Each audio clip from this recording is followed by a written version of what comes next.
Another bright and beautiful day in the month of September. Good morning.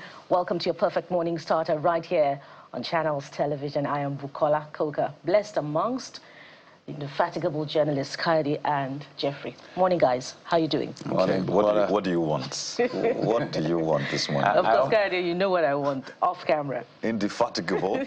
Yeah. On a Wednesday morning? Yeah. Bukola, what do you want? She wants parfait. She wants parfait. A specific kind of parfait, but it's fine. Welcome to the program, parfait, as always. by the way. Parfait. Let's say it like Nigeria. Okay, parfait, as you say. Welcome to the program. As always, we'll help you binge through the highlights of what played out in the last 24 hours, as well as help you project into the day as we make sense of the situation around our country. It's your turn. Oh, it's my turn. I'm Kaide Okikulu. Welcome to the show. It's Wednesday. They call it Home Day. It's right in the middle of the week as we coast home in September. But quite a number of issues are of concern to us this morning. We're going to begin with the fires on the island, part of Lagos State. It first started with the fire at the Afriland Tower, Broad Street, Lagos Island. That was how it started in the afternoon. But guess what? At night, again, we had yet another fire incident. This time, it was at Emab Plaza, the fourth floor of Emab Plaza, located behind Mandalas on Taiwo Street, Lagos Island. According to the Lagos State Fire and Rescue Service, the incident was reported at 9:23 hours. That's 23 minutes. Or 19:23, that's 23 minutes past 7 p.m.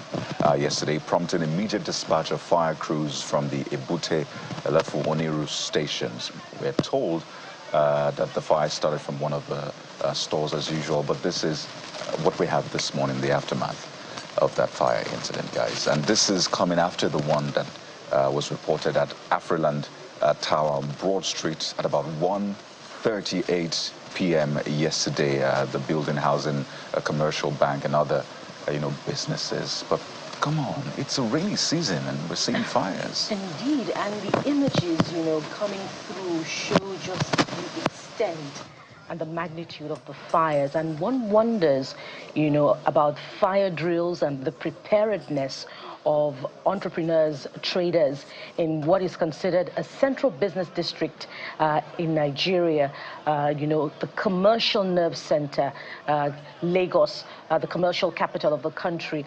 And, it begs the question, really. Kade, you talked about this time being a rainy season. So were there fire extinguishers in those shops? Have the traders been trained on preparedness for, eventualities like this? And the response situation, Jeffrey, also begs the question at this point in time, where is the office of the fire service, the headquarters of the fire service? A few minutes drive where there is no traffic, if you consider that they have to come through from the capital of the city. So I can't imagine the quantum of damage that would have been done as a result of this business. And we saw other videos on social media in the last 12 hours of traders mourning the loss that they have incurred as a result of the fire in the Mandalas area of Lagos Island. And we all know that we go to the island, to shop, all through the year. That's the center point, of Nigeria's commercial nerve center. And this also, was heart-stopping to watch yesterday.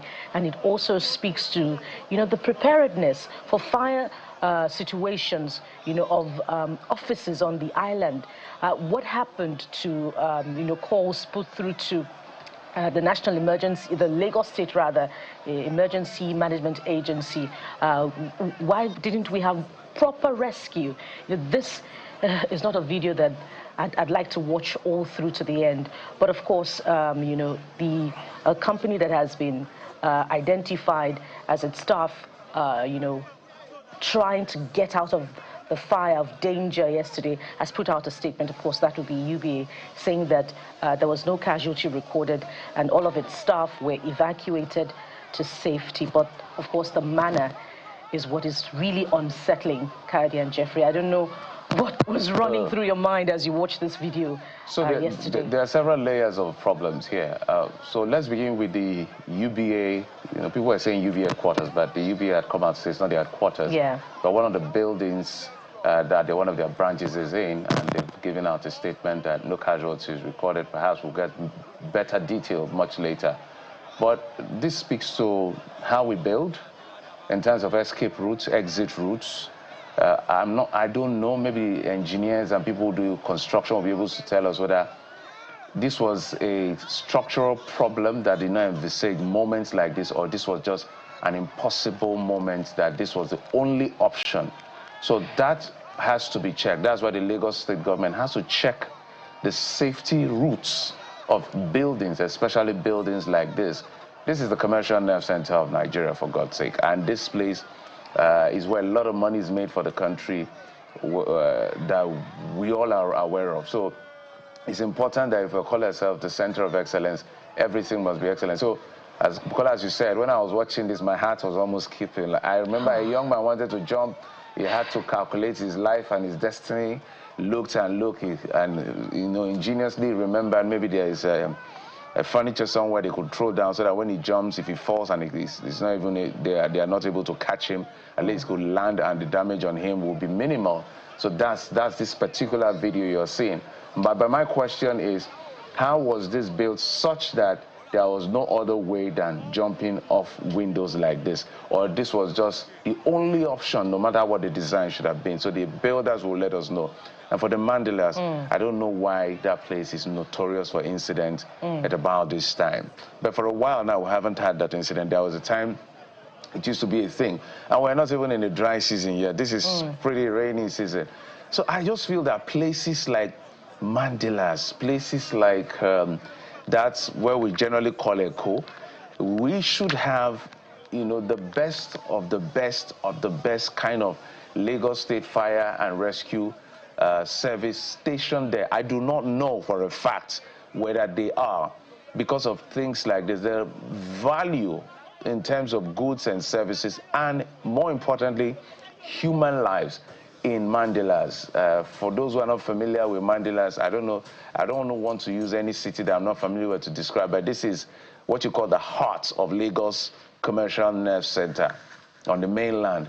So places like this that are prone to incidents, on the island, my apologies, places that are prone to incidents like this for whatever reason, either the carelessness of the people or the structures being too close to each other, whatever the reason is, there has to be that stationed fire and rescue agency there for moments like this, because I'm sure if they had come early, maybe damage would have been done, but to the extent perhaps would have been mitigated. And this has to be 24 hours. But, well, this is where we find ourselves. So there's enough blame to go around from the citizens, as well as the structural engineers, as well as the government, everybody. And then the rescue time, I don't know. Good point you made there, Jeffrey. Rescue time. The fire and rescue service was silent on the time they got there. They usually tell us the time they got the call. So for the Mandelas incident, it was at 7:23, but there's no mention of when they got to the location. For the fire at the Afriland tower, they said they got the call at 1:38 p.m. We're not sure when they eventually arrived at the location. By the way, the fire at the Afriland tower is said to have been caused by, originated from the inverter room located in the basement of the building, while smoke spread across multiple floors and engulfed the structure. You know what's also interesting, guys? These locations are just like minutes away from each other. You can literally just walk 5 minutes. Yeah, from Broad Street to Mandelas. Yeah. If you're driving maybe a minute or two. Yeah, I'm very familiar with that place. And it's curious that the fire, is occurring, just hours apart from each other. But then again, we must ask the question, because a poor safety culture seems to me to be at the heart of the situation here. Public institutions, offices should have emergency exit doors. So we might want to ask, did those buildings have emergency exit doors, particularly the corporate, towers housing banks? In this case, staff of the United Bank of Africa, were there emergency exit doors? Were there, public safety, fire safety drills ahead of this time? Were there fire extinguishers, in those offices? Those were the questions that we might want to ask. And then we want to ask, also against particularly the backdrop of the fact that in the last couple of years, the Lagos State government had embarked on advocacy drives to particularly the islands on positioning of, alternative power solutions in the form of generators, for the traders, and of course, generally fire safety drills for the traders. So how prepared were they, and how safety conscious are they about their wiring, and how have they been prepared so far over the years to respond to fire situations? Because if we consider the number of fire outbreaks that have been recorded on the island, we may be losing count at this particular point in time. There you have it. We're going to be following this situation. We'll be speaking with the authorities to get more updates about the cause of the fire, the response time, and what we must do to ensure we don't see events like this again. But that's just a scratch of what we have for you on the program today. There's more for you. First, we look at the rivers situation. It's just 24 hours to what is expected to be the end of a state of emergency, the suspension of democratically elected officials in the state. So what is next for Rivers State? We'll be speaking with a prominent son of Rivers State about the political situation in that all-important oil-rich state. Quite important conversation we'll be having. And so the issue around flood as well is going to be center stage for us as far as managing the ecosystem is concerned. But beyond all of that, there's also the issue around food inflation. The numbers are very good from the January, since the numbers were rebased. So we get to find out some of the actions of the federal government. But people are saying, food is still expensive, even though it's coming down. But I want to hear from the sellers, the producers themselves, exactly what the true situation is. And there are layers to this: policy people, transportation people, the sellers themselves, even the farmers.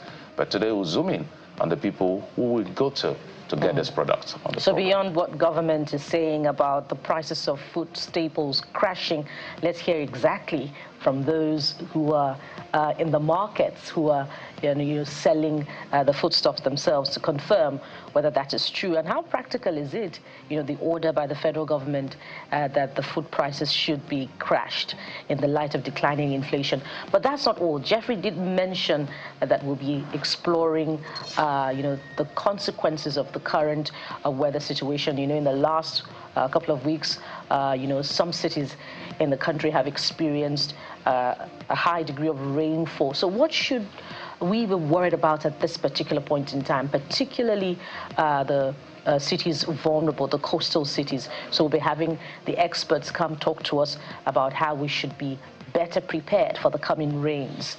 And there's more. Kayode. All right. So the front pages are pregnant this morning. So let's deliver them to you in just a moment. Mr. Ayo joins us. Stay with us.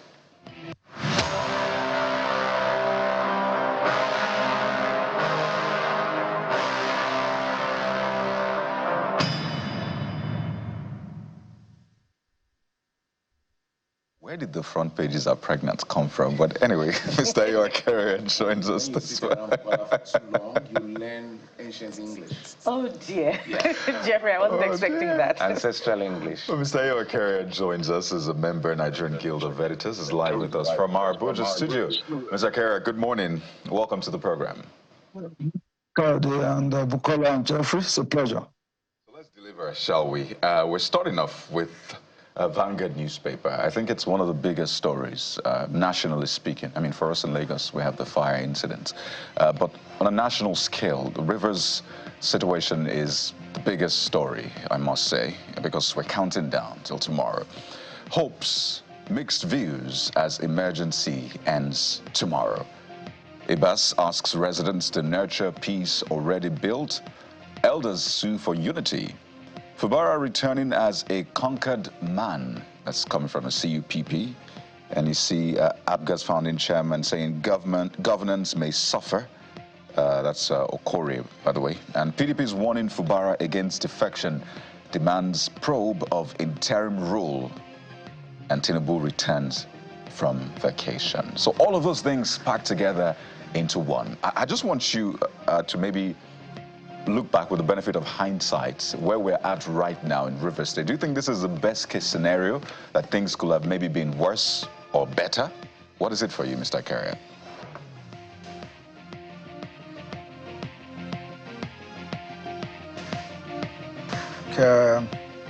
This is the best option.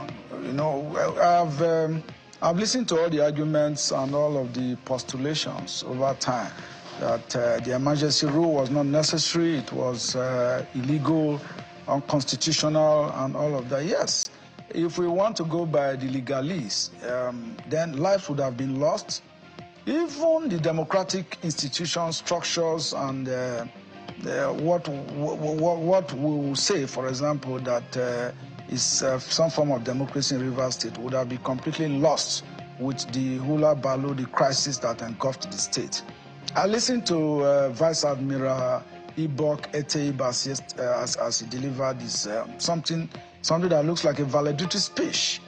I would say, for me, in my opinion, that is the best. Yes, a lot of criticisms have trailed the emergency rule, but I think the president did well by declaring that emergency rule and, of course, appointing Ibas to as sole administrator to oversee the process.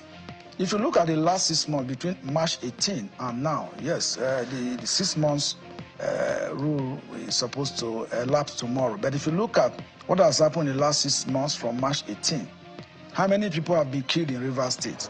Have we ever heard of burning of buildings, public institutions, attacks going on?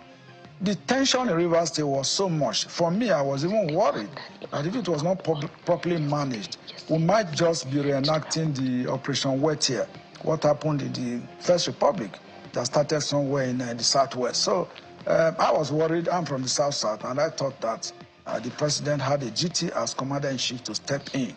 And he did the right thing as far as I'm concerned. For now, there's peace in the state. But whether the flip side of the argument is whether the sole administrator should have conducted local government elections and all of that, though that is a different argument completely. But with regards to peace, yes, there's not peace in Rivers State. The House of Assembly will be returning.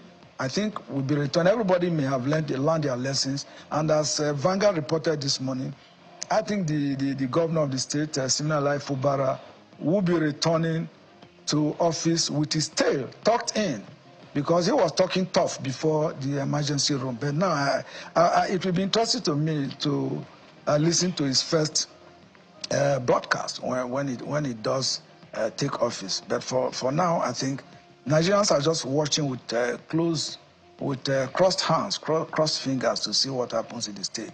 Peace has returned, and we could really see that the intervention of the president was the right decision to make. All right, let's go to the New Telegraph newspaper. New Telegraph is leading with politics. 2027, Wike on a mission to destroy PDP, not acting in APC's interest. Sage alleges, and then you have it, urges party to take action, asks FCT minister to join ruling party if he so desires, says ADC coalition recognition, sign government not undermining democratic process. What do you make of this particular headline? Well, it's also interesting for me that Wike appears to be the proverbial tortoise who is present in every story. Wike must be very powerful, you know. Whether you are discussing PDP politics, Nyesom Wike's name will emerge. Whether it is APC, Nyesom Wike is a dominant factor. And of course, the ADC, Wike is also alleged to have a finger in the ADC. So he must be a very interesting and powerful politician. And I can't, apart from the president perhaps, maybe the FCT minister is next in line as one of the most powerful politicians we have in this country. But interestingly, she just simply tells us that Wike knows how to play the Nigerian politics, the Nigerian brand of politics, whether it is He's a lawyer. Whether he is doing the right thing is a different argument. But for me, he's a man I admire. I live in the FCT, and he's working quite hard. You know, as I was, a lot of times I drive out of my house to the city center. You might miss your road. So it's not beyond the rhetoric, beyond all the criticisms and the personality of Wike, those who don't like him. For me, what I'm interested in as a Nigerian, and I think that most citizens, is work for the people. Let us see what you are doing beyond the rhetorics. And I think for Wike, is putting the right pegs in the right hole, and is working very, very well for residents of the FCT. You know, on the political side, where it's a different arguments, you know. Well, The Guardian takes a detour from politics this morning. Either it's River State or that of the center, and takes a look at a particular sector that is critical, of course, to national development, which would be the aviation sector. Listen to the headline. Insider threats, low confidence, hobble $14 billion aviation target. And it gives us an insight into you know, the high points of the story, of course, which you'll find on the inside pages, page 6 to be precise. It says the aviation sector contributes $2.5 billion to the GDP with a target of $14.1 billion, supporting over 216,700 direct and indirect jobs. In 2024, according to the NCA, 996 instances of pilferage, discourtesy, and other incidents at airports nationwide. So much to reflect on, and especially set against the backdrop of recent events in the sector that put Nigeria in perhaps not a very wholesome light on the international scene. What are your thoughts on this particular concern about the impact on the aviation target, revenue target? Well, the aviation sector can do more to contribute to the fiscal inflow coming to the federal government. The Minister of Aviation, he has his work well cut out. That's Festus Keyamo, Senior Advocate of Nigeria. He's been doing quite well since he came in, but there have been a few incidents. First and foremost, where is the money coming from? The BSAs, the bilateral services agreement between Nigeria and most countries, before the appointment of Festus Keyamo, had been quite topsy-turvy, to the extent that, you know, Nigeria almost became a laughingstock. The former aviation minister, Hadi Sirika, messed up the aviation sector, actually disgraced this country. He's a man that should be in prison, but I wonder why he's working free. We all know what happened, how he went to Ethiopia, arranged with Ethiopian Airlines, embellished the aircraft, painted it in green, white, green, and told Nigerians that we now have a national carrier. I mean, billions of naira, 192 or 95 billion, if I recall, went down the drain. So he's working free. And Keyamo came in, and I think he's trying to clean up the mess. Apart from the local incidences of people fighting, you know, inside the aircrafts and Kwamwon and all of that, which try to dent the image of what, the good image of what the aviation minister has been doing over time. He's been saying the right things, signing the right agreements, and the president is also doing well. He has just also signed an agreement with, I think Keyamo was there in Brazil, and now there will now be a direct flight from Nigeria to Brazil. We are beginning to restore our national image with other countries. With the US, for example, and the UK, they insist that Air Peace should be flying to Gatwick Airport instead of Heathrow, which is the main airport in the UK. And I think Keyamo is working hard on that. So for me, I think the aviation sector can do more. More money is coming in now. If we do the right things, then I think it is a sector to look forward to contribute so much to the national coffers. For now, I think the signs are looking good. Right. Well, Mr. Carrier, this Nigeria is next. And we know some of these cases you mentioned are in court, and there's been no pronouncement, particularly the one with the former aviation minister. So we'll see how that plays out. He said he looks forward to sharing the story and writing a book about it. But this Nigeria leads with financial experts backing FG's plan to privatize 91 state-owned assets. Say it will boost revenues, attract investment, energize economic growth. DG BP assures national interest will be protected. This is a conversation that comes up almost during every administration. We look at all of these state-owned assets and we're like, what do we do with them? Do we privatize them? Do we continue dragging them along without being viable? But it looks like it might just happen right now, or not. Again, we've been here before. But Mr. Akaria, what do you make of this? By the way, there's a picture of President Bola Tinubu returning to the country, just to mention that. But back to the privatization plan. To do it or not to? I think most Nigerians are not impressed with governments when they talk about privatization. Now, what is the purpose of government itself? The Constitution is very clear. That is for the security and welfare of citizens. So if you privatize everything, so how will government attend to the needs of Nigerians? The power sector has been privatized. We don't have a national airline. We don't have a national shipping line. We don't have anything that Nigerians can point to as, as a national service that they directly benefit from. Even from the huge oil and gas resources that we have in the country, we have the NNPC that is, I would say partially privatized now, and that is not delivering quality services to Nigerians. It is being balkanized through the PIA, the Petroleum Industry Act. There was a lot of optimism and hope that once the PIA comes into effect, there will be benefits. So most Nigerians this morning will not be enamored, will not be impressed that the government is privatizing. Usually the privatization processes, from 1999, when we returned to democracy up until now has been shrouded in a whole lot of secrecy, opaqueness. There's no transparency, there's no accountability.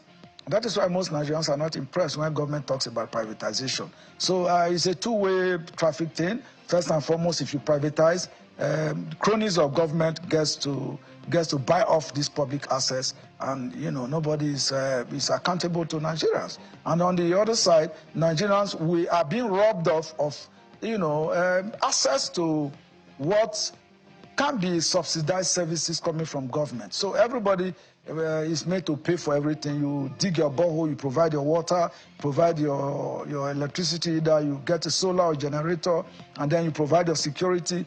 Well, maybe government will be looking at privatizing even the air that we breathe. Maybe that's the next phase. But for me, I think most countries, even China, why is China doing well? China has state corporations and institutions that attend to the needs of not only the Chinese citizens, but they have been able to foray into the global scene. That is because of subvention, subsidization, and support of government, running government-owned institutions. So we should be running a pseudo-social system where citizens should have some benefit. But if you sell off and privatize everything, then that is, we are moving deeper into core capitalism, which Nigeria, I think, is not ready for at this time. There you have it.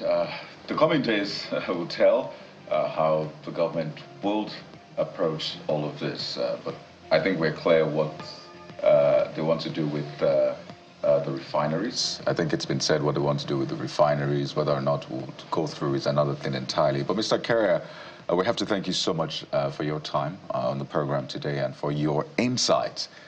They've been quite instructive. Mr. Akaria, member of the Nigerian Guild of Editors, joining us live from our Abuja studio. Thank you again. It's always a pleasure. Thank you. We'll take a moment now, and when we return, we're starting off with Rivers State politics. What does tomorrow hold? What does the future hold for Rivers State? Is there precedents being set? What happens really to the people of Rivers at the end of the day? We'll find out in a moment. Stay with us.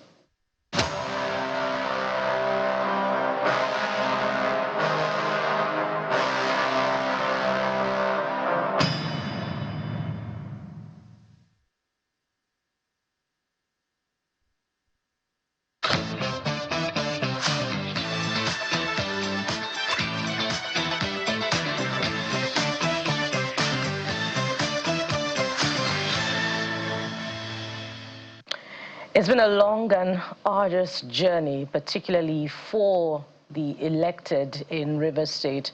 Not a very smooth one either for the political class, following protracted conflict between the suspended governor, Fubara, and his political godfather, Minister Nyesom Wike, of course, which led to a number of unwholesome consequences, a bungled peace agreement, and of course, the suspension of democratic institutions. And that, supposedly terminates tomorrow with the return. But Kadi asked a very critical question moments ago. What does the future hold for River State politically? Let's ask that, amongst many others, to someone who should know he himself has been in the constant running for the office of governor in River State. Let's welcome the governorship candidate of the All Progressives Congress in the 2023 general election, Mr. Tonye Cole, who joins us virtually. Good morning, sir, and thank you so much for joining us on this one. Good morning. Always a pleasure being here. Let's start with the very, first question, which has already set the tone for our discussion already, from what has transpired in the last 6 months, and particularly, studying relations between, the opposing figures in the long protracted conflict after, the brokering of peace by Mr. President. What does the future hold in terms of political stability for River State? Sorry, I've lost sound. I can't hear you at all. Oh, I hope it gets better as I repeat the question. Given the political atmosphere, particularly following the intervention by Mr. President, in the video that we saw just a few months ago, have the political figures been putting together peace-building moves? And against that backdrop, what does the future hold for River State politically?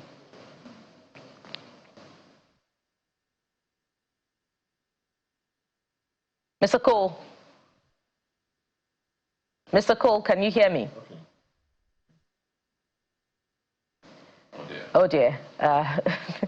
I wonder if the political atmosphere that is also impacting on our conversation, because this also happened, when we tried to have a conversation with Mr. Nwaju yesterday on the program.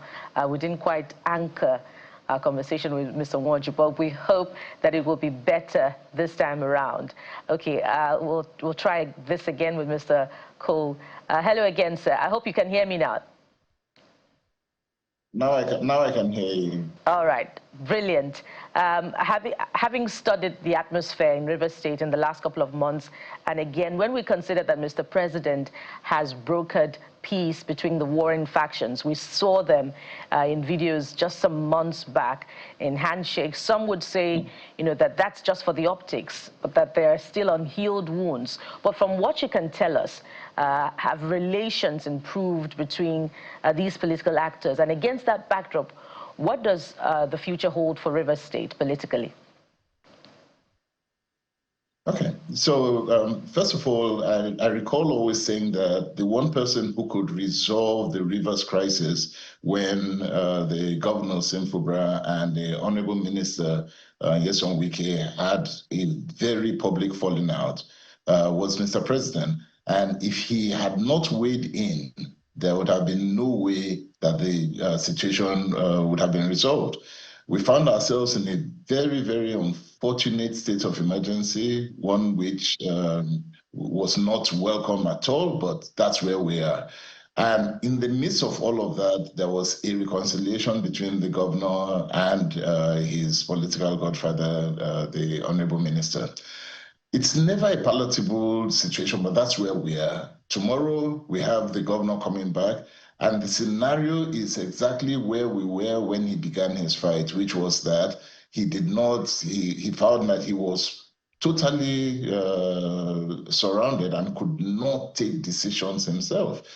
And I believe that we're finding ourselves back to the very, very beginning. Status quo is returned to exactly the situation that caused him to begin his fight. So we're going to have to see whether this time around he's going to choose to live with the status quo that he fought against, or go back to another fight.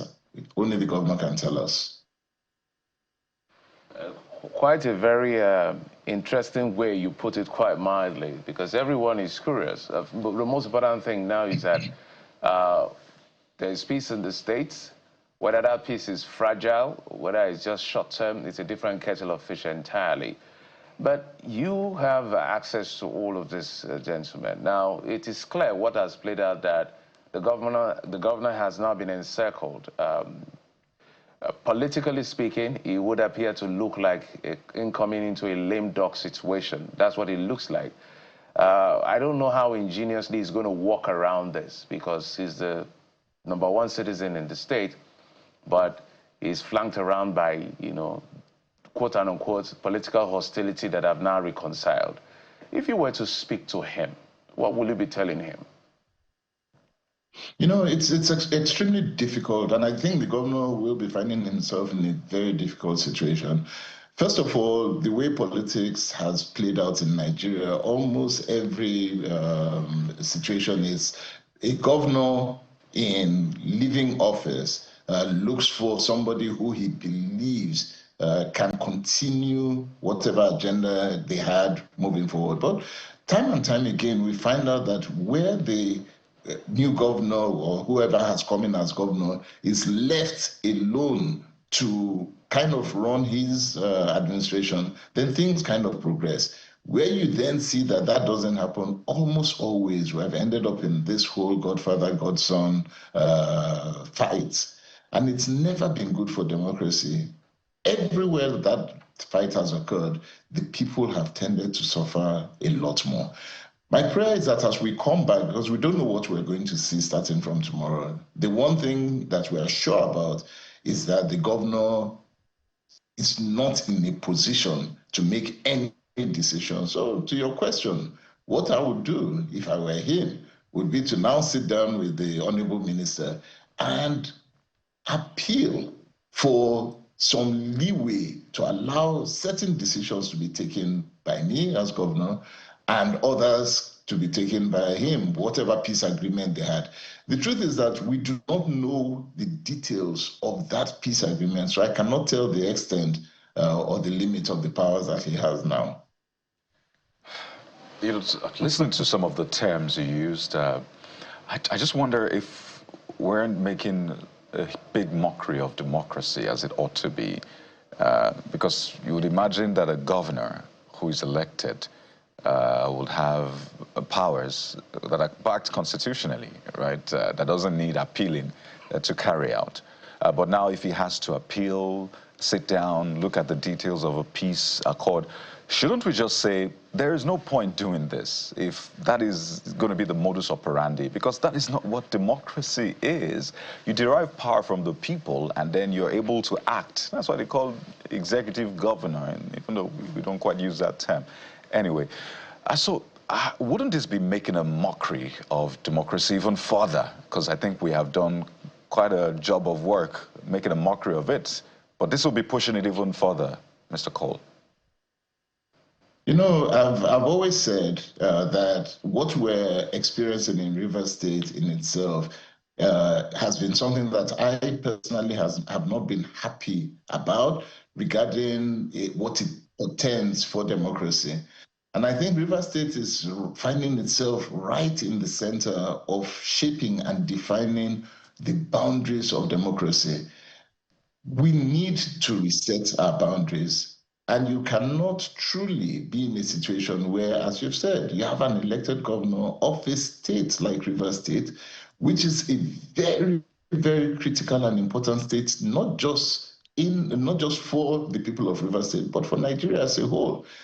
And what you then see is that you have an elected governor that has zero power. I don't think it portends well at all. Now, my prayer is that all the actors of democracy, having taken a look at what we have seen in the last couple of years, maybe a year and a half, in Rivers State, will be able to sit down, have a rethink, and say, this cannot be good for us in the long run, because truly it cannot be.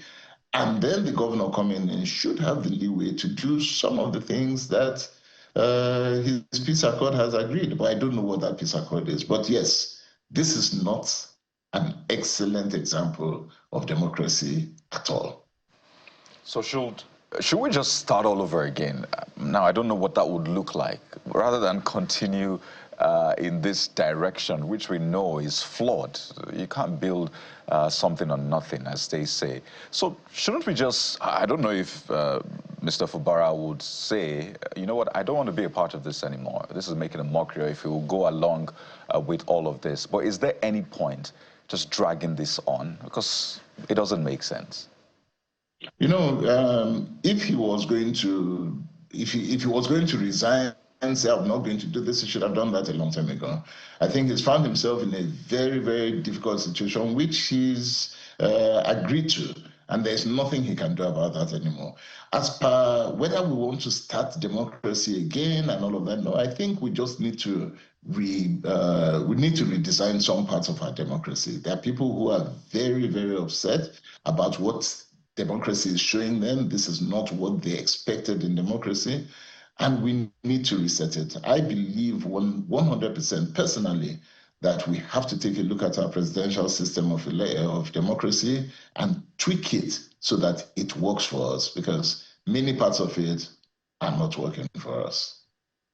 You know, sir, whichever way you turn, the adjectives, you know, being used to describe Governor Sim Fubara are not looking good. You say he's a governor that has zero powers. Yesterday, Mr. Nwaju said he's been castrated politically. And on the front page of the Vanguard this morning, he's been described as a man returning conquered.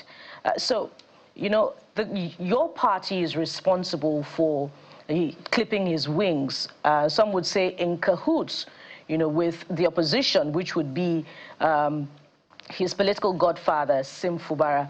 Do you feel responsible in any way, being a member of the All Progressives Congress yourself, and when you also consider the management of the party in Rivers State, which has a big question mark, and indeed concerns, again, being raised by the management of the expenditure of Rivers State resources under the leadership of sole administrator Ibas? Okay. So, you know, democracy has its good parts and it has its bad parts. And one of the good parts that democracy has is that you can have consenting and contending voices also within the same party. And one of the things that I've always said is that an opposition is extremely important if democracy is going to survive in Nigeria. As the APC leader in Rivers State, for me, I have consistently stood on the fact that there are aspects of this democracy that we must correct, especially here in Rivers State. For APC in Rivers State, we need to restructure. We need to come back onto the table and begin to restructure it in a way that it reflects what democracy is all about. And that is the mission that I'm on right now. It requires reconciliation. It means bringing in all the warring parties under the banner of the APC and saying to them that we have to do this right. Nigerians are watching us, and we are not giving them a very good example here in Rivers State of what democracy should be.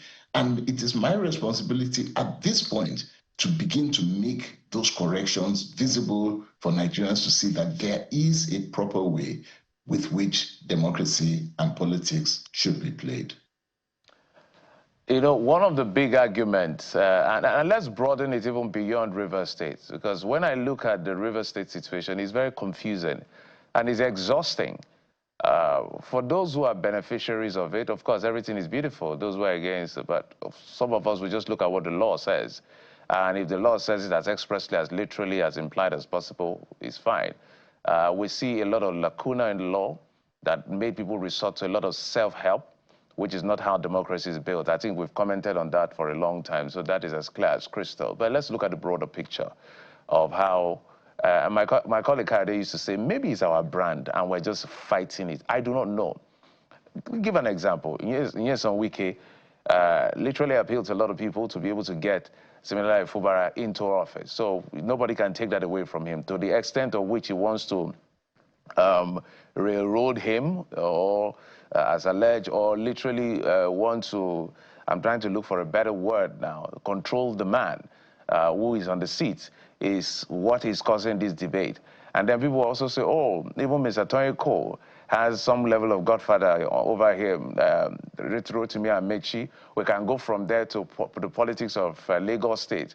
The president now, who is president, literally made a decision, played a very perhaps one of the most important role in making sure who becomes governor after him until he became president. That is the culture. And that leaves the people nowhere. The Constitution is very clear that Section 14 says sovereignty belongs to the people, not to the king, not to the president, not to the governor, not to the political class, not to the party, the people. It is where the government and its agencies derive power to do whatever it is they are doing. The question is, from where you sit as a politician and what you know as a politician, in all honesty, are the citizens losing grip of their own sovereignty into the hands of politicians? You know, and so this is something that we have seen over and over again, and citizens have to wake up to begin to hold us as politicians accountable for the actions that we take. If you don't do that, and if the citizens don't have a voice and their voice cannot be protected, then what you have is that everybody tends towards impunity. In other words, you can do exactly what you want and there is nobody controlling it. And this is something that politicians like myself are up against, because we stand against that kind of rhetoric.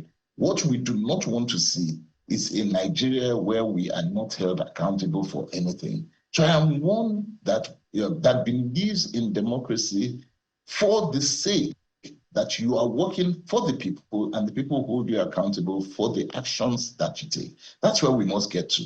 So godfatherism in Nigerian politics is something that must end. But the only way it will end is that the people themselves who have gone to elect need to be able to stand up as well against it. And you have three arms of government. You have a judiciary, you have a legislative arm, and you have the executive arm. All three of them must be able to be held accountable for the actions that they take. Today, nobody is held accountable. And that's why you see what we see. So let's see, maybe let's take a peek into the future and see what we will see in the coming days. It's expected to hear that the president will make the announcement. Yes, we'll see how that plays out. But in terms of politics now, Mr. Tony Cole, maybe you can help us get an understanding of what the political makeup in River State would look like now. We've always heard that, oh, this person is a political leader or the leader of this party in the state. This is a leader of another party. But it looks like there's just one leader of politics in River State, not just leader of PDP or APC, and that's the FCT minister. The way things are, we just saw the elections that were conducted. APC won majority, PDP won 2. The state assembly is majority PDP, people who had been said to have defected to the APC before, but PDP. The governor is in the PDP, but APC is saying, well, you can also join us. So who is first the leader of your party? Is it different from the FCT minister? Who is the leader of a PDP Absolutely. in the state? Is it the governor or the FCT minister? And is there an overall leader in the state now?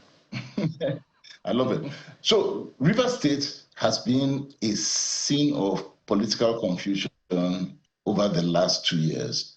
We've talked about this over and over and over again. So let's just put it in as clear terms as we can.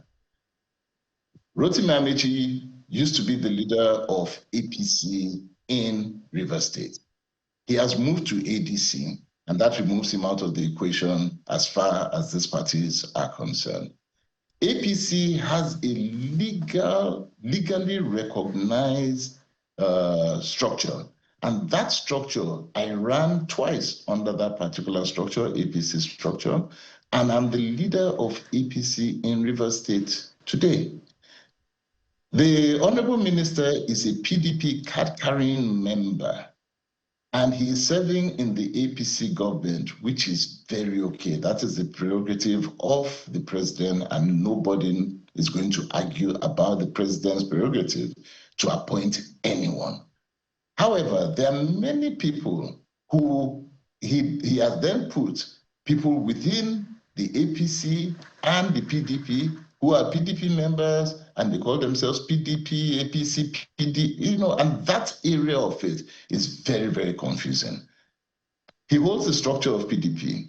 There's a structure of APC that it tends to hold. What we're saying in Rivers State and what I am standing for now is that there should be a PDP, there should be an APC, there should be other political parties that can compete for the space, but nobody should be confused. Where is the minister? According to some people, APC, then he's in APC. If Mr. Cole, PDP, then he's in Mr. Cole, according to some people, the FCT minister is also the leader of the APC. Because how did you win all of those local governments? How did you win? Were you able to mobilize people to win those local government elections? They say he was the one that was instrumental to it as well. He would have to come and answer that, but he cannot say he's the leader of the APC. And I'd love for him to come and say that. I wish he would come out and say that, you know what, my name is Nyesom Wike, and I am the leader of the APC. And that will clarify everything. If he can come out and say that, then there will be no doubt. At least then we know where he stands. As we speak today, I'm very certain that he is the leader of the PDP in Rivers State. And we have heard you extend Mr. Cole, we've heard you extend an invitation to him to join the APC to clarify things. So if he joins the APC, then he would be the leader of the APC in Rivers State. Am I correct? If he joins the APC today, he is a serving minister in the government. And the way the structure works is that as a serving minister in the government, in APC, then he becomes the leader of the party. And that will be clear. There will be no contention. I ran for governor, and then we continue from there. But where he is a serving minister in PDP, he cannot be the leader of the APC in Rivers State. And you have made open your decision to run for governor again in 2027. But we also know that Mr. Nyesom Wike has been categorical in his intention to support the re-election of Mr. President. So would you be working together for your own governorship ambition and, of course, to ensure the re-election of Mr. President? You know, the post of a president at the end of the day means that every single person under the banner of that party works to elect the president. And so, as the leader of APC, everyone who comes will work with me to elect the president of Nigeria come 2027. And that's the way it is. So he will be the one working with me. So let's talk about the tenure of the man that is not recognized in our laws, Ibakate Ibas, as sole administrator in the last 6 years, 6 months, I should say. Some people are calling for a probe and all of that. Would that be necessary, or do you think it's a good call? You know, I think where Rivers State is now, we really have to move forward. We start with a probe, that's the end of this administration. Before you get to the end of it, it's all done. I don't know what was done. I don't know how it was done. But I think this particular administration needs to heal and it needs to move forward. Right now, we have elections that are coming up within the next 2 years.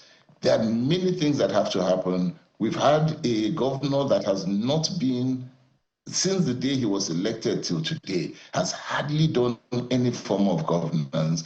And the people need to see something from him. Come tomorrow, he does not have a lot of time. So allow him to do whatever he can do within the next 6 months before politics kicks in. So if he wants to spend his time probing the last administration, well, maybe that's what he wants to do. All right, let's get this one through just as a bonus before we wrap up. Some would describe you as the gentleman of Rivers politics, untouched by the volatility in the state. But you are in the race again for 2027. How would you sell your candidacy, you know, in a state where the people are evidently agreed about the institution of, you know, military style, if you like, government following the suspension of Governor Fubara? How would you sell your candidacy under that party that is responsible for this? The beautiful thing is that you can always look back at antecedents, look at history, and look at experience. And one of the things that we can take a look at River State, and I love this, is when we compare River State to Lagos. We do this a lot. There was a time when River State and Lagos were at par. And today you take a look at them and you know that there is a huge difference. And then you ask yourself why. And when you boil down to it, you see that it has to do with politics and governance. We have not been governed well. And as a result of that, we've had politics that has, instead of moving us forward, taken us backwards. And all of that has to end. And when you take a look at that, it's because of the character of the people that we have had in government over this last couple of years. So, gentlemen, maybe that's what we need. We've had loud fighters, shouters, and all sorts of things. It hasn't taken us much for very far.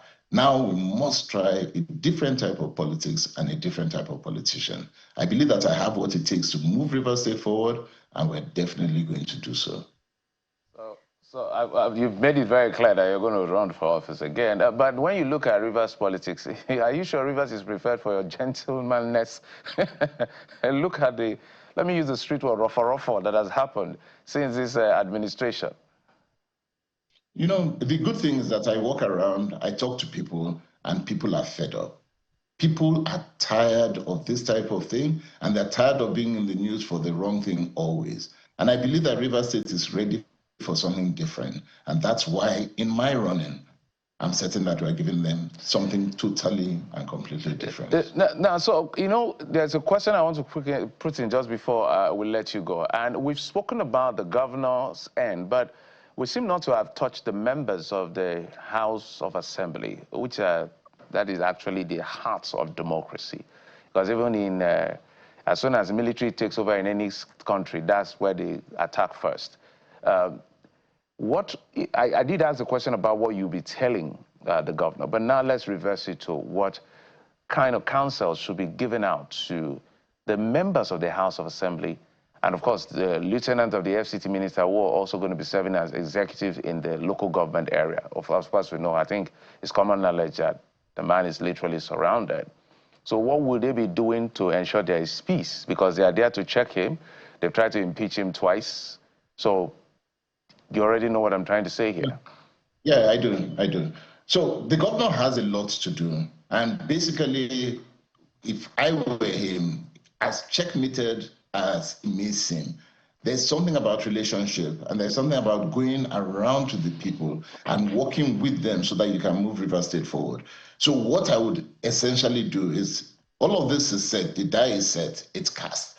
I know that they can impeach me, but I also know that if I work with them and we work together, we can actually bring some level of development forward. So first thing is to call all of them, say to them that we've had our fight, we've all bled in this, nobody has come out victorious in any way. We've lost, some of us have lost, but right now we need to move forward. And so let's move forward and let's agree on how we want to work together and begin to work. They don't have a lot of time. Look, Rivers State does not have a lot of time. Before they know what's happening, we're in election mode. And once we get into election mode, almost everything shuts down again. Your optimism amid the very difficult circumstances in Rivers State should be studied. And indeed, your optimism over the years, as seen in your running. We've been talking with Mr. Tonya Cole, the governorship candidate of the All Progressives Congress in Rivers State. Thank you for your time. Thank you very much. Always a pleasure.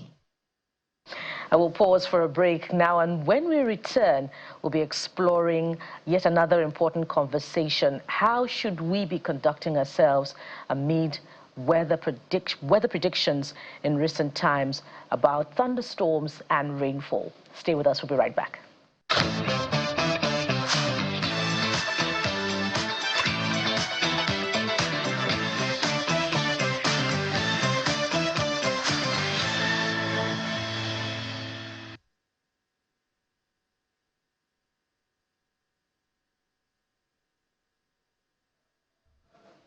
Well, buildings, you can't live without them, certainly. And there's a lot tied to structures, not just the buildings really, but whole urban planning. There's a flooding situation as well. So all of these things come together into one as we have a conversation with Dr. Waliu Adeolu, who is the president of the Nigerian Association for Engineering, Geology, and the Environment. Good morning. Welcome to the program. Thank you very much, Kaide. Good morning. Good morning. A lot of Nigerians saw that video online of the Afroland building that houses one of UBA's branches on Lagos Island. They also saw the Mandela's fire. And they saw that building and they're thinking, wait a minute, is this what is meant to be in situations like this? I mean, this is your field. In terms of engineering, thinking, because buildings are for people, not people for buildings. So we're meant to do these things and we think of scenarios. If there's a fire, if there's an emergency, what is meant to happen? Looking at that scenario that played out, particularly the Afroland Towers, what did you notice? What should have been done better and how can we improve on such in the future? Okay, thank you very much, Kaide. It's good to be here today. And as I would look at that incident, it's very disheartening, and not because of the commercial loss, but seriously because of the risks that are stated to lives due to some negligence in some sectors. And this negligence is not just restricted to one aspect of I think it's to our culture. And what do I mean?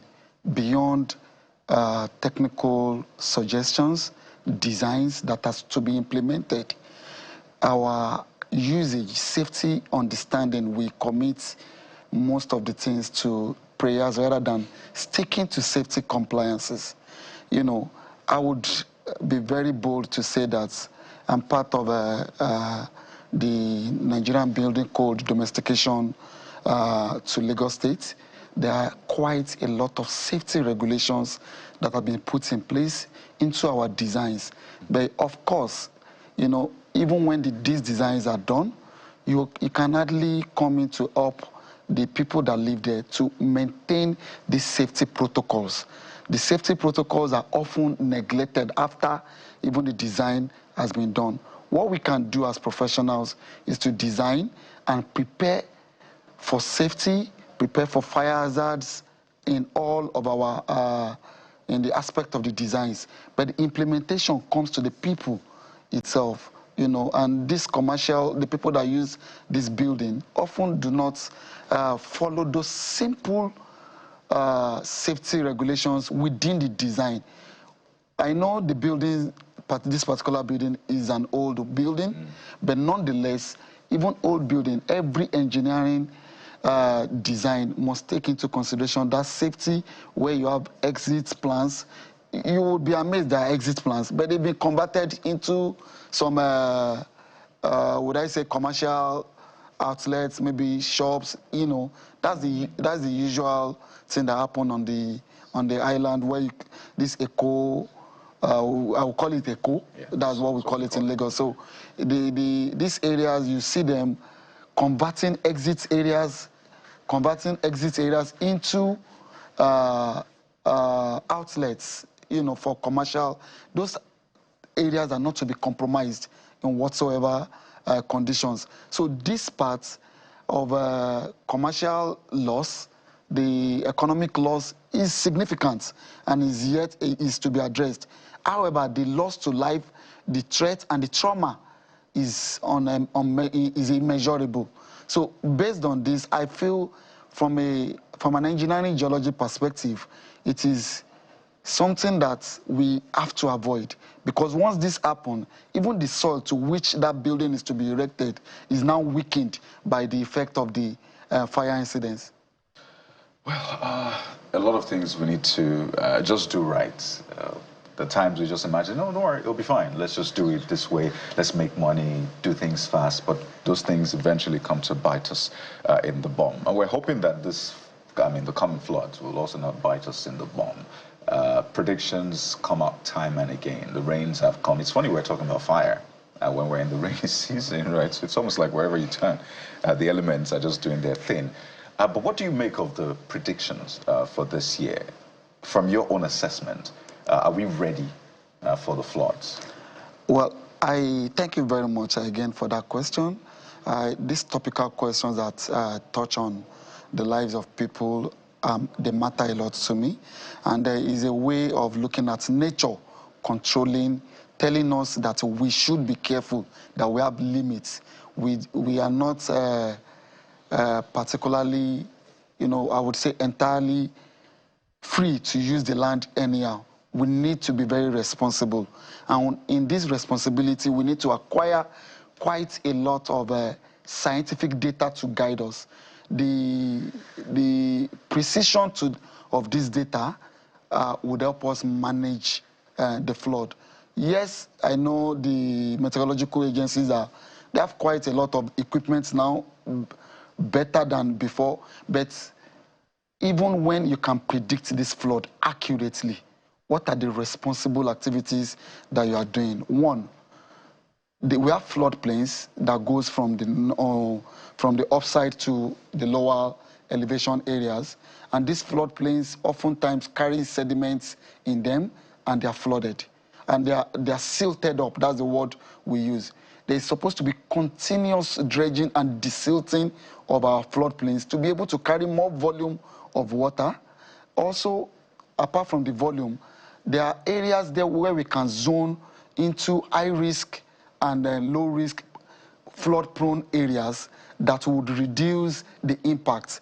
What do I mean? There are some geological components of our soil that needs to be well understood. The clayey layers that are impermeable would not allow infiltration into the ground. So these areas are to be avoided as much as possible in planning our floodplains. Because when you have a place that cannot encourage infiltration, then the water gets retained, and of course you have serious flood. It takes a lot of time for the floods to dissipate into the ground. So what do? We can also model and responsibly look at direct the floodplains in such a manner that they go into areas that can have higher infiltration of the floods when they happen. Flood, you cannot stop it. Nature, the climate conditions are going to, increase the severity of this. But how we react to it is what I think is important. Our reaction would mean a responsible maintenance of our drainage paths. Also, our dams, a reasonable release of this water, so that, because as much as the dam help us reduce this flood, they can also cause serious damage to our environment if they are not released in such a scientific manner and with a connection with the communities that are downstream.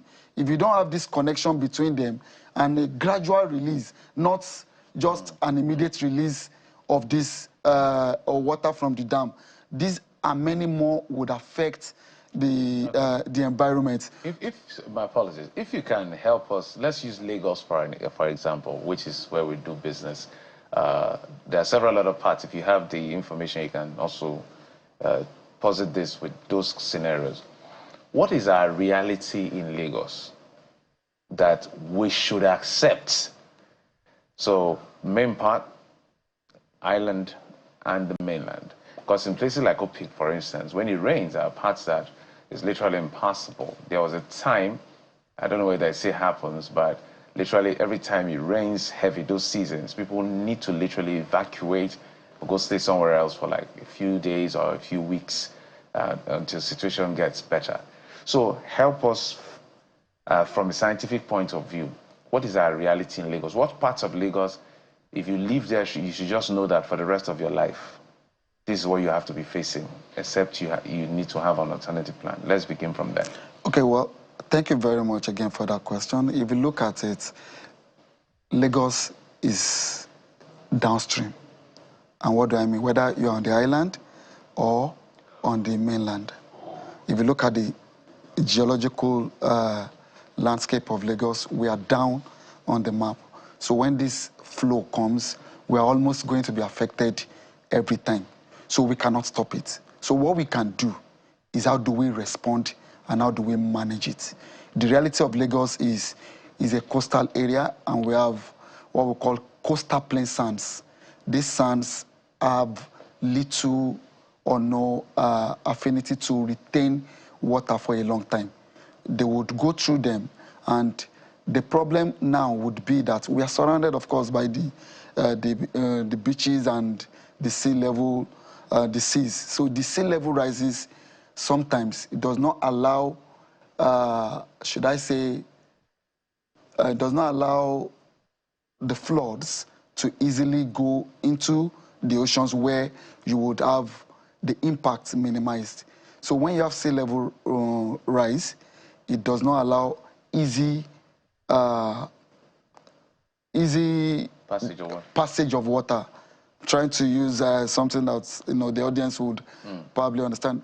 Easy passage of water into the river. So what do? I think one is our land use attitude has to be very responsible. There are some areas that you cannot build on.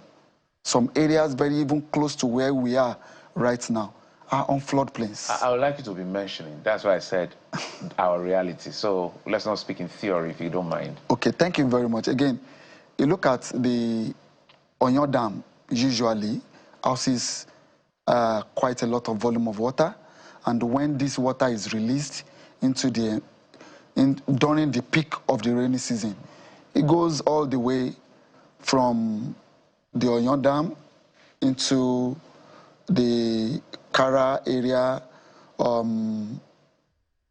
There's this place called Long Bridge, not very far away from us.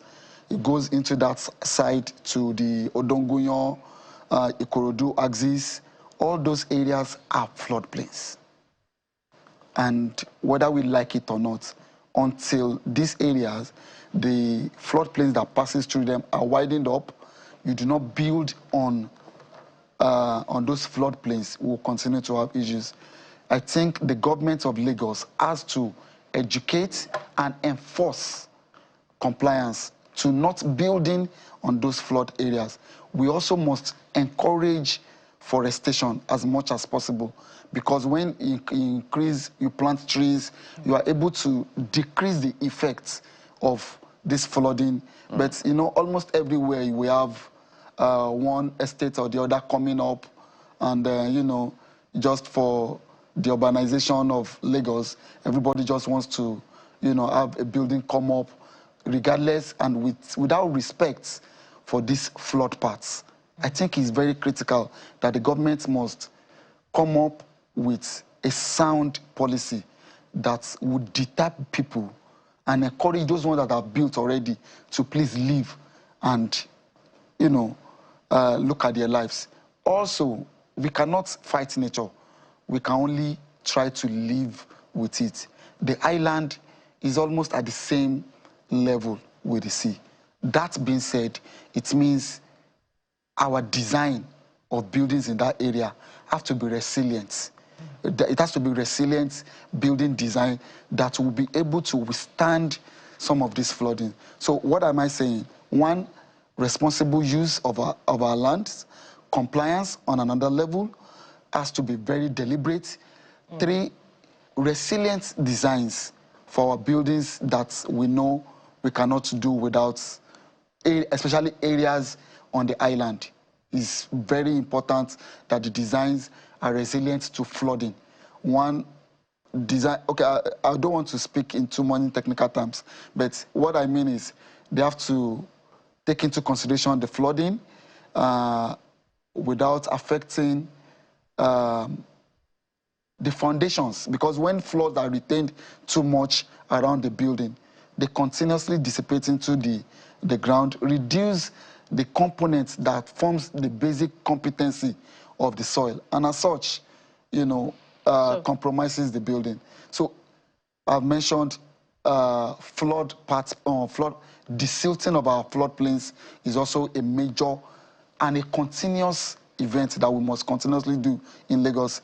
Flooding shouldn't be a problem because of the kind of level Lagos is supposed to be operating. There are some certain economies outside of Nigeria that are even below the water level, the Netherlands, and they sustain the flood system. So I would believe we can do that. Speaking of sustainability, I wonder if relevant agencies are living up to their billing. And I say this in the light of the holistic conversation that we're having. You've talked about rising sea levels. You've talked about the need for gradual release of the Onyon Dam.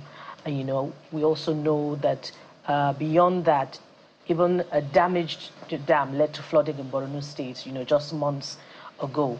So, and we also, I wonder if you saw it, by the way, months ago, dangerously high water levels of the ocean beneath the Third Mainland Bridge here in Lagos. And some say that that is seasonal, but that is very worrying.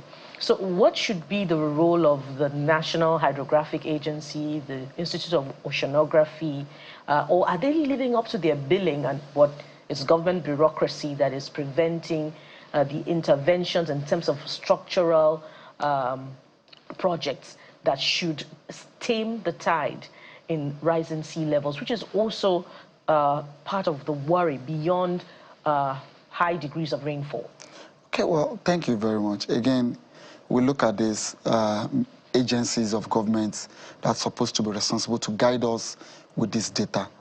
The question is, how much data do they have, and how much of that data are they willing to share with the relevant professional societies that can make good use of it, and of course advise. It is not enough for you to just have this data, but it is important that the data are used responsibly to prevent havoc from happening to us. Some of this, the rise in the water level that you see, some of them are not a major concern. And what do I mean? If that bridge has been designed to withstand that maximum flood level, it might not be a concern. We look at it from a layman perspective and think, because this has gone up, it threatens the structural stability of that bridge. I don't think so.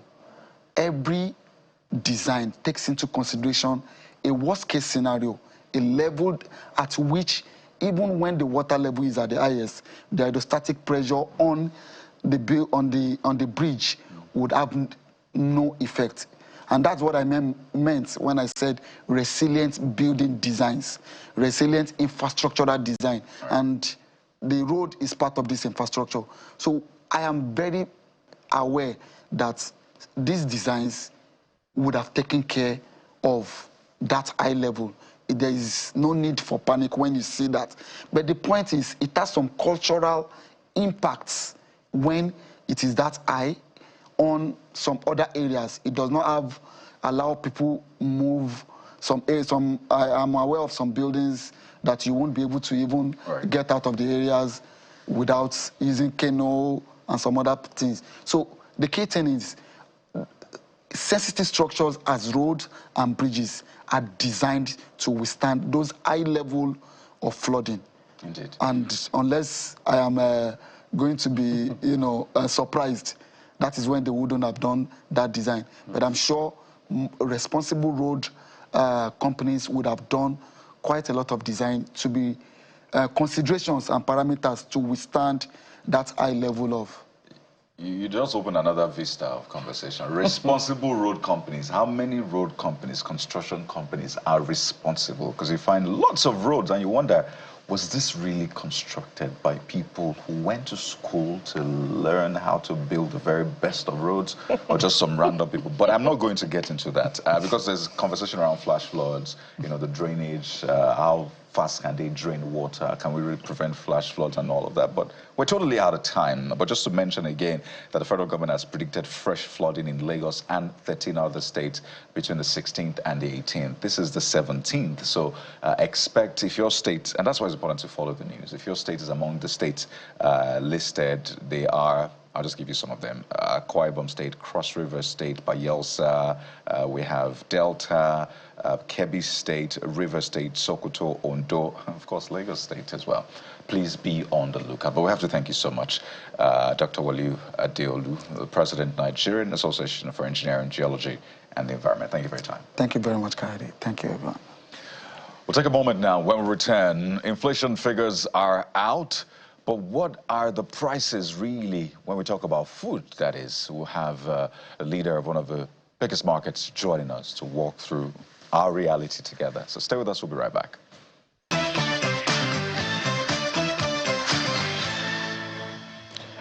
Welcome back. Let's talk about food. I will be joined on the program by the chairman of Mile 12 Market, Mr. Shehu Jibril. He joins us virtually. Mr. Jibril, thank you so much for coming on the program. Thank you. You're welcome, sir. Okay, so there's been for the data, for people who follow data, numbers, inflation is for food inflation for August is now 21.87, you know, for the people who like to talk numbers like us. But we're checking in on you to know what the reality is in terms of the prices of food. So we're literally going to do market survey with you or commodity survey with you this morning. So let's start with what the prices of food have looked like since the beginning of the year till now. Now we're in the harvest season and it's getting even more better with the harvest season. Yeah, yes, what you said is right. Can you hear me? Yes, please, go ahead. Yeah, what you said is right. Food prices are coming down, and vertically people are enjoying the situation now. And then if everything continues like this till the harvest time, I'm sure Nigeria will be pretty fine. But there are a lot of things that people also need to understand. It's two ways. One from the government angle, other one from the people, the Nigerians. Between you and I, you know that food item is down, is a bit down, very, very low even now compared to say 2, 3, 4 months back. The issue we have now is people who are benefiting from this directly are people who are purchasing the food items from the market to their houses, like people who cook the food themselves. But if you go to restaurants, the hotels, they did not reduce the price and they've reduced the portions of the food they sell. Automatically, they are not making life easy for people. Like for instance, if you come to my job market or any other market, you purchase these food items at a cheaper price, you go home and cook them. For instance, if you are spending 100,000 naira for your food, now you are spending 50,000 naira. Fine for you. But for people who are selling, the vendors, the restaurants, they are the people making life very difficult, and there's need for us to rebuild them. The portion of what they sell still remain, and the price still is high. You cannot go to any restaurant that they are selling food at the rate of 1,000 naira or 2,000 naira. Now that the food price is down, they are not selling it at 1,000 naira. They still remain at 2,005, whereas the food is down, and at the same time, the portions still remain very small. So how do you address those issues? Is that federal government too? I think there's need for federal government to holistically move around to see the activity of food. Food is the most important thing. Look, all this you are saying, I keep saying that food is the most important thing in this country. And at the same time, in the angle of federal government, there is also need for them to ensure that the farmers go to the farm with their 2 eyes closed. I keep saying this. For as long as farmer doesn't farm, for as long as some bandits are disturbing farmers, food will continue to go high in this country. Another thing is also roads. The roads in which you are bringing this item from are so bad. There's also need for federal government to do their part and ensure that this road all right, Mr. Shehu, okay. Yes, we're going to unpack it. I'm happy you have brought the elements that will unlayer with you, the transportation elements, the levies, and all of that. But let's stay in the market. So perhaps the one that has to do with the restaurant, I don't know which of the restaurant you're talking about. You're talking about upscale restaurant or regular restaurant, because there's something called pricing policy. If you go to the big man restaurant, maybe the smaller, the more expensive. It's luxury. So maybe you're talking about general restaurant now. But let's talk about... No, you answer it with the next question. I'm asking. Let me tell you something. Yes. Those things play a vital role. Those things I mentioned are very, very vital. You don't buy rice at the rate of say 60,000, 70,000 naira, and when you are selling the rice, you sell it at almost 210,000 naira. It's very, very bad. You can't just go to restaurant, no matter how the restaurant is.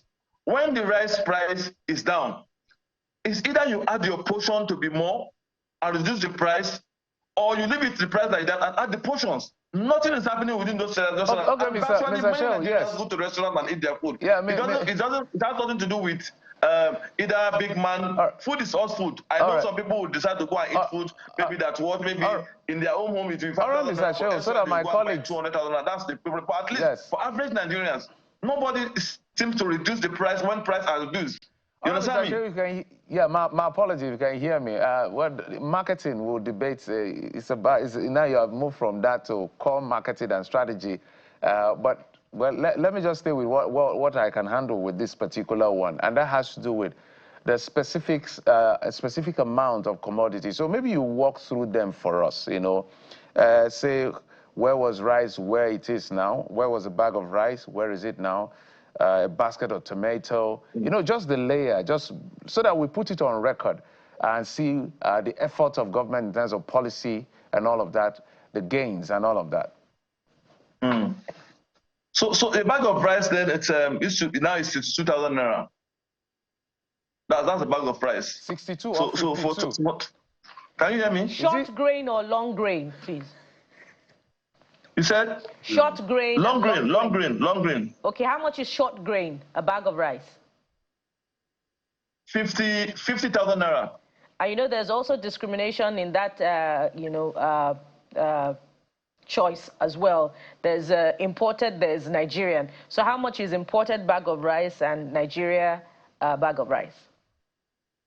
I think for now, even Nigeria is more even expensive than the foreign rice for now.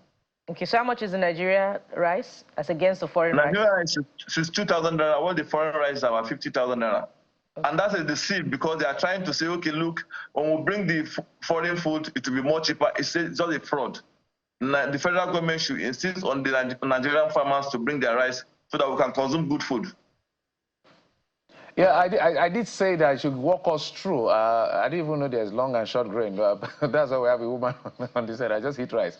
So let's talk about bag of tomato, onion. Just walk us through the basics of the staples we use the ingredients we use for our food. Yeah. The prices, these are perishable items that actually are fluctuating, But I think for now, the price of yam is also down. Corn is also 50,000 naira. The basket of tomato in the market now, we have crates, we have raffia basket, we have crates. So if you go to my 12 market now, the raffia basket, which is bigger, and that one is from Benin Republic, is about 35,000 naira now, compared to then when it's 70,000 naira. The crate now is about 23,000 naira now, as against almost 40,000 naira then. The tatashe in the market is about 22,000 naira per bag, while Rodo is 26,000. So it depends on what comes to the market. It's a demand. So we can't hold our market. Once it comes abundantly and you have people in the market, it will be expensive. But once you have it abundantly in the market and there are no customers, it will also reduce. That's it. So on our own market, I keep saying it, people who are selling perishable items are doing the most gamble business, because first you face bad growth. Secondly, when you come to the market and you see a small demand, you have to sell it at a cheaper rate, or else it will be perishing. All right. Let's get the price of a bag of onions, the price of a bag of beans, what it is now and what it was prior to this time, maybe towards the end of July, beginning of August. Yeah, prior to that time, beans used to be almost 300 plus. 300 plus bag. But the beans price has crashed drastically. And I can tell you for free, beans is about now 70,000 naira per bag. Do you know what caused it? I keep saying it. Most of this thing is not federal government. How on earth will somebody sell his own house to buy beans at a cheaper rate, say maybe beginning of the season, say maybe 50,000 naira, and you keep that beans in anticipation that food will be expensive, you sell it at the rate of 2,000, 300,000 naira? How? So by the time when federal government threatened that they will start breaking stores, that is when all these big men start bringing their food out. And that's the benefit of bringing this food to a lesser price. I know of a woman who bought beans of 1 billion naira in anticipation that she will keep the beans, and when everything goes up, it will be expensive. She will make more money. As I'm talking to you now, she's losing over 300 million naira, and so many other people. So why on earth will you punish your people? How? How can you do that? How, because you want to make money, punish somebody else? These are the problem we have. So at this junction, there is need for federal government to also put to make sure that they bring a policy that will make sure people doesn't have hot food. People who hot food. That's what is happening. Now, if you go to the beans we have in Nigeria now, the one that is available, I can tell you can feed this country for good 3 years. I'm not even talking about this year harvest, this coming year harvest. No. The beans we have in this country for now, in various stores, with maize, corn, we feed this country for good 3 years. And now it's coming down. So I want federal government to ensure that the security issue has been solved so that farmers will go to the farm, they will crush the food more. Well, it would appear as though some people deal in the stock exchange while some they do beans exchange. Because yes, yes. It's a very interesting scenario you painted, and perhaps there are a lot more other people involved in this. There's more actually that a lot of people want to find out from you. The price of we call it onions. Onions. Yeah. Yeah. What else? Cooking oil. Vegetable palm oil. You know what, Bukola? It's over to you. The price of onions is very cheap now. Onions is now about 50,000 naira per bag. Onions as well too. I know of some farmers that also kept these onions. This year, you see, the onions will be coming down more because last year onions was sold for 300,000 naira, 250,000 naira, just because some people hold it. But now the price of onion is crashing. It's crashing every day. Every day the price of onion is crashing. And it will continue to crash because the farmers have gone to the farm now. Many people who thought onions would be very expensive at 300,000, 200,000 naira, they've gone to farm the onions. They've gone to have the onions in their farm. Now onions available, the price is crashed down now. And they have no choice than to bring this onion to the market or else it will perish. So I'm very optimistic that if federal government continue with this stuff, food items will be very cheap. Because onions of 50,000 naira is about, now we're talking about 100 kg. So maybe in the next 2-3 months, I can tell you for free, these onions, if care is not taken, it will become 30 or 20,000 naira. So I just want federal government to do their part and ensure that security for farmers is very secured. We've seen some embargo on exportation, shea butter seeds, and all of that. Do you support that as well?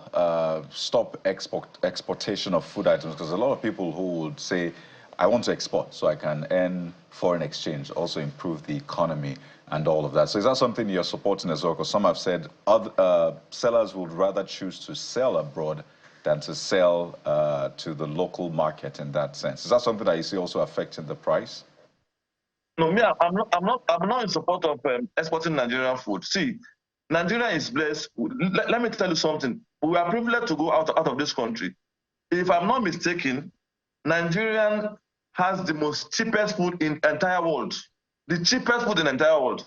The food you eat at the rate of 1,000 naira from Yakemi, if you go abroad, you eat that food at the rate of almost 20,000 naira. So what do you prefer? Nigeria is a better country, I'm telling you. We make it difficult for ourselves. I tell you, people selling their houses in anticipation that they will buy beans, sell the beans, and double that money. Now they are in limbo. People are collecting money from bank, loan, to go and buy beans in anticipation to make it more harsher for Nigeria, and they keep calling government. That's the problem we have. Everybody wants to be rich in this country at all costs. They want to be rich in this country at all costs, which is very bad. So for me, let federal government ban the exportation of food. Let us satisfy. We need to satisfy now. Like other people said, I think you have your homework at home that you are supposed to do. You are doing somebody else's food, someone else. They don't care. If you go to a restaurant, they have cheap food, they have cheap everything. It is us here in Nigeria that are finding it very difficult. So if we cannot make money, at least let's eat. If Nigerians will not make money, can anybody be rich? No. Of course, can federal government, can Tinubu make everybody rich in this country? No. But at least let food that people will eat be convenient for us. Your point is taken. It's getting better now. But people are making it more difficult. Now, I mentioned onions. I mentioned onions. I mentioned beans. That people are buying those things to keep to get rich. Now it's crashing. They will also look for something else. So let things be crashing. As much as this is not crashing, people will be forced to bring it out to the market and sell. So federal government also need to put eyes on those areas. A very quick one there. It seems from your explanation that those dealing in food stock exchange, are making, we're making food staples more expensive than even the concern about taxes or illegal taxes that trail the transportation of these food staples from the north down south. Those issues are being addressed. I could remember vividly, I'm part of the committee that went to visit President Muhammadu Buhari then, through Hajia Hadiza Bala Usman, who took us to the president to narrate our stories, the problem we had then of levy that is being collected from our people, like from Kano. They will collect revenue in Kano, they will collect revenue in Kaduna. When you come to Niger, they collect. When you come to Kwara, they also collect revenue.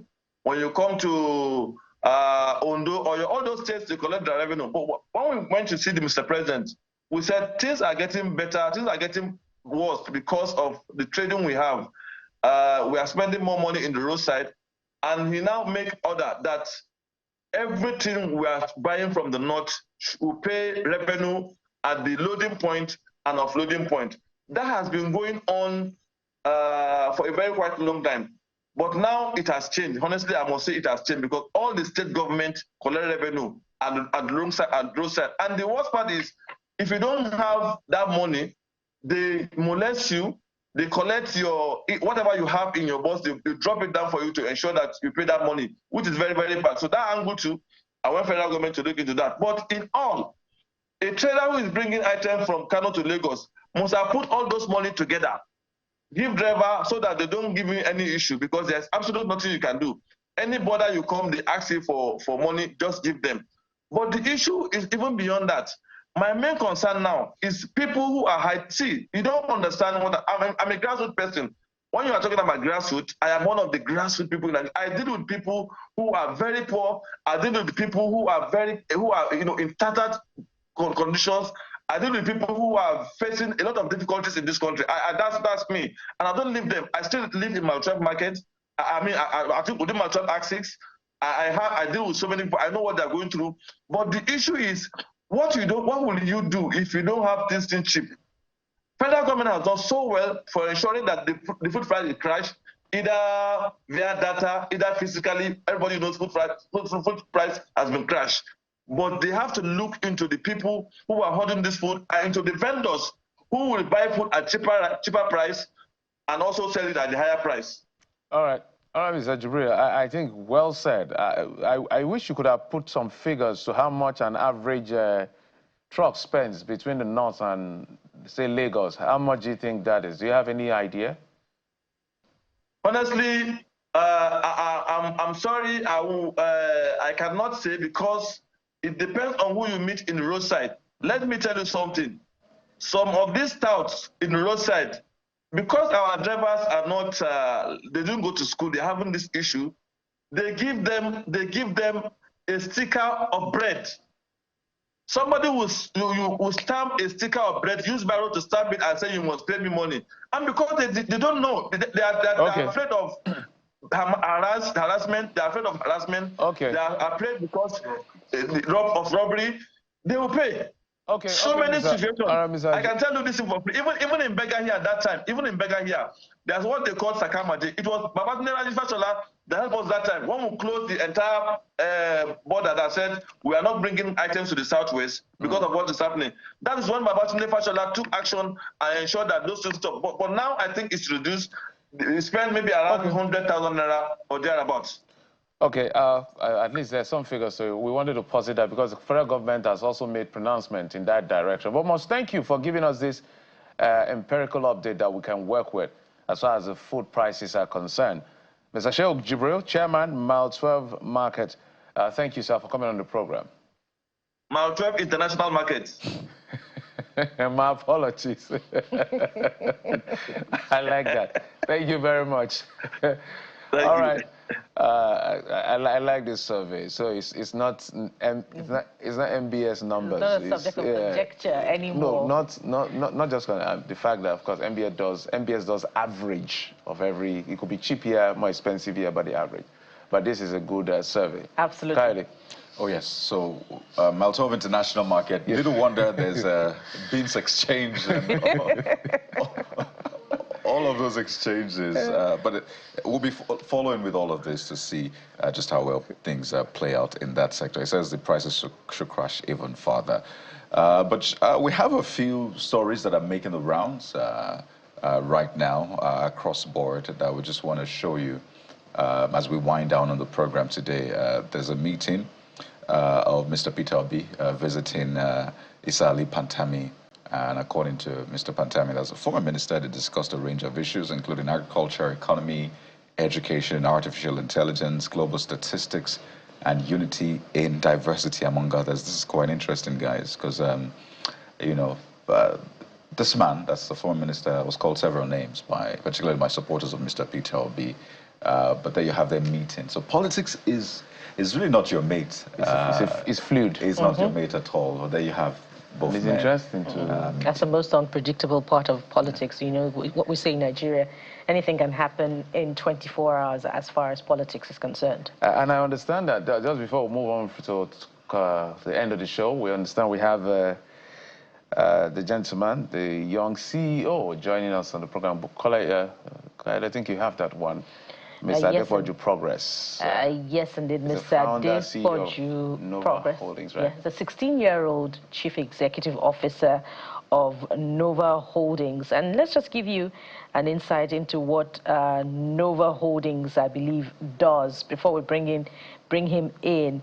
They are, you know, a banking strategy organization that provide digital solutions for, you know, current banking. And amid all of that, they have different models, you know, for your digital banking needs. And Mr. Adepoju is just 16 years old. So let's have him. He joins us virtually now to talk to us about his strides. Mr. Adepoju, thank you for joining us on the program. Thank you, Marco. Good morning. And thank you for having me on the morning. Or shall I say master, but in the light of your achievements, is more like Mr. First of all, what did you eat as a growing child that has made you intellectually advanced, that you have provided such a solution for Nigerians? Basically, after seeing all of Nigeria's problems, like the rise in cost of rising cost of solar, because remember back then that solar in Nigerian rate was very low.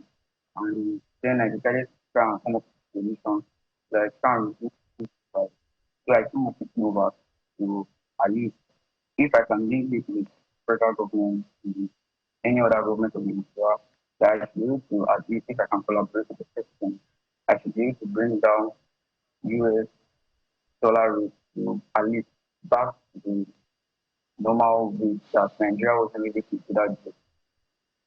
And so take us quickly down, you know, the very beginning of Nova Holdings, the portfolio of your organization, and the component and the scope. What is the reach of Nova Holdings? So basically, at first, when I first started Nova Holdings, I designed it basically for you. Basically, up to from 13 to 19, because I saw there was a scarcity of jobs for youth mostly after finishing university. So there is a generic cycle that they give birth to them. After giving birth to them, they send them to school forcefully. I consider it. After sending them, they leave secondary school, go to tertiary institution. After tertiary institution, they get a job. After getting a job, became married. I believe that is a generic cycle that everybody takes in. And I intend to take that as like this Nova Holdings, basically to innovate and inspire you and make Nigeria's greatest black power thing and give it to you. More than 70% of people are under 30. That's not just that's the revolution waiting to happen. The two options. Our politics and system keep young people as spectators in a state where All right. they speak all right. So Yeah. All right. Not a problem. Well, congratulations to you for what you do. Wish we had more time, but we must thank you, Adepoju Progress, founder, CEO of Nova Holdings. For want of time, would have stayed with you, but thank you for coming, okay? And keep up the good work. Guys, I think that's where we'll draw the curtain on the program for today. Thank you so much for your time and company. I'm Jeffrey Ozonga. Indeed, it's been a very productive time out. There's more in the offing for the rest of the week. Thank you for watching. I am Bukola Koka. Speaking of more, Sunrise Daily is next. Don't miss it. I'm Kayode Okikulu. Have a great day.